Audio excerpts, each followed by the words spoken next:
जय हिंद साथियों, आज के इस क्लास में आप सभी का बहुत बहुत स्वागत है।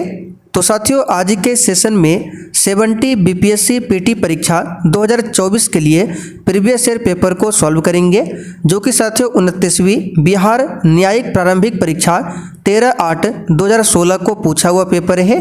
तो साथियों, आज का क्लास आपके लिए काफ़ी ज़्यादा इम्पोर्टेंट होने वाला है, इसलिए साथियों आप लोग पूरा क्लास को ध्यान से देखिए। और साथियों, इस बीपीएससी एग्जाम के लिए ये किरण पब्लिकेशन का सॉल्व पेपर का बुक बहुत ही बेहतरीन होगा। इसमें साथियों 1992 से लेकर 2023 तक पूरा ईयर वाइज और टॉपिक वाइज सॉल्व पेपर दिया गया है। इसमें देखिए आपको बीपीएससी 38वीं से लेकर 69वीं प्रारंभिक परीक्षा का पेपर मिल जाएगा, ईयर वाइज और टॉपिक वाइज। साथ में बिहार न्यायिक सेवा 27वीं से 29वीं प्रारंभिक परीक्षा का पेपर मिलेगा, और साथ में सीडीपीओ का 1998, 2015, 2018 और 2022 का पेपर मिलेगा। बहुत ही शानदार बुक है। इस बुक को पढ़कर आप अपनी तैयारी को और भी बेहतर कर सकते हैं। तो साथियों, इसका लिंक आपको डिस्क्रिप्शन बॉक्स में मिल जाएगा, आप लोग जाकर इसे परचेज कर सकते हैं। तो साथियों, पेपर में सबसे पहले हम लोग भारतीय इतिहास के प्रश्नों को कवर करेंगे। आप लोग देख सकते हैं ये जो हमने पेपर लिया है, अभी जो हमने आपको बुक बताया है उसी बुक से इस पेपर को लिया गया है। तो इसमें देखिए टॉपिक वाइज दिया हुआ है भारतीय इतिहास, यानी कि भारतीय इतिहास से जो भी क्वेश्चन पूछे गए हैं 13/8/2016 को, ये इसमें सब दिया गया है। तो देखिए पहला क्वेश्चन है, अर्थशास्त्र की हस्तलिखित प्रति की खोज किसने किया था? बिल्कुल आपको सोच समझकर आंसर करना है, और किसी भी क्वेश्चन का आंसर पहले से आता हो तो आप लोग नीचे लाइव चैट में या फिर कमेंट बॉक्स में बता सकते हैं। तो देखिए अर्थशास्त्र की जो हस्तलिखित प्रति है, इसकी खोज किसने किया था? तो याद रखिएगा श्याम शास्त्री ने। यहाँ पर दूसरा वाला ऑप्शन आपका सही जवाब है, श्याम शास्त्री ने किया था 1904 में। और अर्थशास्त्र की बात करें तो ये किसकी पुस्तक है? तो इसकी रचना किया था कौटिल्य ने, जिसका अन्य नाम चाणक्य भी है। और इस पुस्तक में क्या मिलता है? तो मौर्य सम्राट चंद्रगुप्त को प्रशासन चलाने में सहायता के लिए किया गया जो कार्य है, इसके बारे में बताया गया है अर्थशास्त्र में। चलिए क्वेश्चन नंबर दूसरा देखिए। दूसरा क्वेश्चन है, प्रसिद्ध ग्रंथ मुद्रा राक्षस का लेखक कौन था? तो ये तो नॉर्मल सा क्वेश्चन है, आप सभी जानते हैं। इसका आंसर है विशाख दत्त। ठीक है, विशाख दत्त इसका आंसर हो जाएगा। विशाख दत्त की बात करें तो ये गुप्त युगीन लेखक था। ठीक है, और ये जो मुद्रा राक्षस है, इस प्रसिद्ध नाटक ग्रंथ से चंद्रगुप्त मौर्य ने चाणक्य के साथ मिलकर घनानंद की हत्या करने का और एक नए राजवंश मौर्य वंश की स्थापना करने की घटना का जो है इसमें उल्लेख मिलता है मुद्रा राक्षस में। तो इसके लेखक कौन है? विशाख दत्त। तीसरा क्वेश्चन है, प्रथम बौद्ध परिषद को बुलाया गया था? तो साथियों, प्रथम बौद्ध संगति जो है 483 ईसा पूर्व में हुआ था। ठीक है, कब हुआ था? 483 ईसा पूर्व में। किसके समय में? तो हर्यक वंश का शासक था कौन? याद रखिएगा, अजातशत्रु। ठीक है, अजातशत्रु के समय में प्रथम बौद्ध संगति को बुलाया गया था। तो यहाँ पर दूसरा वाला ऑप्शन आपका सही जवाब है, अजातशत्रु। और इस परिषद के अध्यक्ष कौन थे? प्रथम बौद्ध परिषद के अध्यक्ष कौन थे? महाकश्यप। तो इसे भी ध्यान रखिएगा, एग्जाम में बनता है कि प्रथम बौद्ध परिषद के अध्यक्ष कौन थे? महाकश्यप। और किसके समय में हुआ था? अजातशत्रु के समय में। चौथा क्वेश्चन देखिए, महात्मा बुद्ध ने अपना पहला धर्मोपदेश कहाँ पर दिया था? तो ये सिंपल क्वेश्चन है, इसमें ज़्यादा समय नहीं लगना चाहिए। सारनाथ में दिया था पहला उपदेश। ठीक है, और सबसे अधिक अब उपदेश पूछे तो श्रावस्ती में, बोध गया में इनको ज्ञान की प्राप्ति हुई थी। पांचवा देखिए, कौन सा पुरातात्विक स्थल मौर्य राजप्रसाद से संबंधित है? इसका आंसर है कुम्हरार। ठीक है, ये पुरातात्विक स्थल है कुम्हरार। अच्छा, ये जो संबंधित है किससे? तो मौर्य राजप्रसाद से संबंधित है। और देखिए ये जो घटना है रेलवे स्टेशन से, जो पटना का रेलवे स्टेशन है, वहाँ से 5 किलोमीटर पूर्व में स्थित है पुरातात्विक स्थल। कौन सा? कुम्हरार। ये कहाँ पर है? तो पटना रेलवे स्टेशन से 5 किलोमीटर पूर्व में स्थित है ये पुरातात्विक स्थल। इसे आप लोग ध्यान रखिएगा, और ये मौर्य काल से संबंधित है। छठा क्वेश्चन देखिए, अशोक के किस शिलाभिलेख में कलिंग युद्ध का उल्लेख मिलता है? तो साथियों इस क्वेश्चन का आंसर हो जाएगा 13वां शिलालेख, जो कि ऑप्शन ए में दिया गया है 13वां शिलालेख। यहाँ पर ए वाला ऑप्शन आपका सही आंसर है। अच्छा, आप लोग कमेंट करके बताइए कलिंग युद्ध कब हुआ था। साथ देखिए, तंजौर में स्थित राजराजेश्वर जो मंदिर है किस वास्तुकला का सर्वोत्कृष्ट उदाहरण है। अब यहाँ से क्या क्या क्वेश्चन बन सकता है। तो सबसे पहले राजराजेश्वर जो मंदिर है किस भगवान को समर्पित है, तो भगवान शिव को समर्पित है यह मंदिर। और इस मंदिर का निर्माण किसने करवाया था, राजराज प्रथम ने। ठीक है, किसने करवाया था, राजराज प्रथम ने। राजराजेश्वर मंदिर का अन्य नाम बृहदेश्वर मंदिर भी है और यह द्रविड़ कला में बना हुआ है। द्रविड़ कला जो शैली है इसमें बना हुआ है। तो यहाँ पर पूछा गया है किस वास्तुकला का सर्वोत्कृष्ट उदाहरण है, तो यहाँ पर हो जाएगा चोल। ये बना जो था चोल में। ठीक है, इसका आंसर हो जाएगा चोल काल में ये बना था। और किस शैली में, तो द्रविड़ शैली में। आपने सुना होगा द्रविड़ शैली, नागर शैली, बेसर शैली। तो ये मंदिर जो है द्रविड़ शैली में बना हुआ है। चलिए क्वेश्चन नंबर 6 देखिए। अब यहाँ पे देखिए भारतीय इतिहास के क्वेश्चन है, यानी मध्यकालीन भारत। दाग और हुलिया की प्रथा प्रारंभ की गई थी, तो ये किया गया था अलाउद्दीन खिलजी के द्वारा। बाजार नियंत्रण प्रणाली को भी लाया था अलाउद्दीन खिलजी ने। घोड़ा दागने की प्रथा को भी स्टार्ट किया था अलाउद्दीन खिलजी ने। तो यहाँ पर बी वाला ऑप्शन आपका राइट आंसर है। अगला क्वेश्चन देखिए 9 नंबर है। अंग्रेज यात्री विलियम हॉकिंस किस मुगल सम्राट के समय में भारत आया था।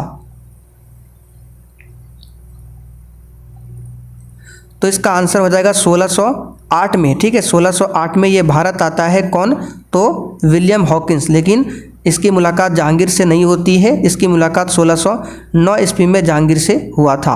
तो इसका आंसर हो जाएगा जहांगीर के समय में आया था विलियम हॉकिंस। जहांगीर के दरबार में एक और आया था 1615 में, शायद आपको नाम याद हो कौन आया था। तो 1615 में आया था सम्राट जेम्स प्रथम का राजदूत सर टॉमस रो। यहाँ पे लिख देते हैं सर टॉमस रो। ये भी जहांगीर के दरबार में आया था 1615 में। ठीक है, और ये जो आया था विलियम हॉकिंस 1608 में आया था, ये भी जहांगीर के दरबार में। क्वेश्चन नंबर 10 देखिए। इक्तादारी प्रथा किसके द्वारा आरंभ की गई थी। चलिए बताइए इसका आंसर क्या होगा। तो साथियों भारत में इक्तादारी व्यवस्था की शुरुआत जो है ये किया था इल्तुतमिश ने। इसका श्रेय जाता है इल्तुतमिश को। यहाँ पर दूसरा वाला जो ऑप्शन है राइट आंसर है। चलिए क्वेश्चन नंबर 11 देखिए। महाभारत के फारसी अनुवाद का क्या नाम था। महाभारत के लेखक कौन है, महर्षि वेदव्यास। ठीक है, रामायण के लेखक कौन है, गोस्वामी। बताइए कौन हो जाएगा। तो अगर रामायण पूछे तो आपका हो जाएगा वाल्मीकि। रामचरितमानस पूछे तो गोस्वामी तुलसीदास। तो महाभारत का फारसी में जो अनुवाद हुआ था उसका नाम था रज्मनामा। चौथा ऑप्शन में दिया हुआ है रज्मनामा। और महाभारत का फारसी में अनुवाद किसने किया था, तो याद रखिएगा इसका आंसर क्या हो जाएगा। अकबर का जो दरबारी कवि था फैजी ने फारसी में अनुवाद किया था महाभारत का। ठीक है, किसने किया था, अकबर का दरबारी कवि था, दरबारी लेखक था फैजी। चलिए 12 नंबर। विजयनगर साम्राज्य के कृष्णदेव राय किसके समकालीन थे। ये तो क्लास में हम कई बार हमने बताया है, बिहार पुलिस के क्लास में भी। तो ये बाबर के समकालीन थे। ठीक है, 13 नंबर देखिए। बाबरनामा की रचना किस भाषा में की गई थी। आंसर है तुर्की भाषा में बाबरनामा की रचना की गई थी। ठीक है, किस भाषा में, तुर्की भाषा में। बाबर ने देखिए खुद की तुर्की भाषा में अपनी आत्मकथा लिखी थी, उसका नाम था तुजुक ए बाबरी। क्या नाम था, तुजुक ए बाबरी। ये तुर्की भाषा में था, लेकिन बाद में इसका फारसी में अनुवाद किया गया अब्दुल रहीम खान खाना के द्वारा। किसके द्वारा, अब्दुल रहीम खान खाना के द्वारा। और फारसी में नाम पड़ा बाबरनामा। तुजुक ए बाबरी तुर्की भाषा में है और ये किसकी आत्मकथा है, बाबर की। आगे देखिए। सर्वेंट ऑफ इंडिया सोसाइटी की स्थापना किसने किया था। तो सिंपल सा क्वेश्चन है। कब किया गया था? तो 1905 में। ठीक है, 1905 में गोपाल कृष्ण गोखले ने किया था सर्वेंट ऑफ इंडिया सोसाइटी की स्थापना। यहाँ पर ए वाला ऑप्शन आपका सही आंसर है। आगे देखिए 15 नंबर, प्राचीन स्मारक संरक्षण अधिनियम 1904 किस गवर्नर जनरल के समय में पारित हुआ था? देखिए इस प्रश्न में सोचने की ज़रूरत नहीं है। 1904 में किसका समय था? तो आप सभी जानते हैं लॉर्ड कर्जन का समय था। इसी के कार्यकाल में 1905 में बंगाल का विभाजन भी हुआ था। आगे देखिए 16 number, history of British India का लेखक कौन था? ऑप्शन देख लीजिए, यहाँ पे है क्वेश्चन, फिर से देख लीजिए, हिस्ट्री ऑफ ब्रिटिश इंडिया, इसका लेखक कौन हो जाएगा? इसका लेखक हो जाएगा आपका जेम्स मिल। ठीक है, जेम्स मिल। 17 नंबर, भारत में प्रकाशित होने वाला पहला समाचार पत्र कौन सा था? आंसर है बंगाल गजट। ठीक है, 1780 में यह प्रकाशित हुआ था। किसके द्वारा किया गया था? जेम्स ऑगस्टस हिक्की के द्वारा। आगे देखिए, वेदों की ओर लौटो का नारा किसने दिया? तो नॉर्मल सा क्वेश्चन है, स्वामी दयानंद सरस्वती ने। ठीक है, इनकी एक पुस्तक है, कौन सी पुस्तक है? सत्यार्थ प्रकाश। सत्यार्थ प्रकाश किसकी पुस्तक है? स्वामी दयानंद सरस्वती की। आगे देखिए, आर्य समाज की स्थापना कब हुई थी? तो आर्य समाज की स्थापना 1875 में किसने किया था? दयानंद सरस्वती ने, जिन्होंने वेदों की ओर लौटो का नारा भी दिया था।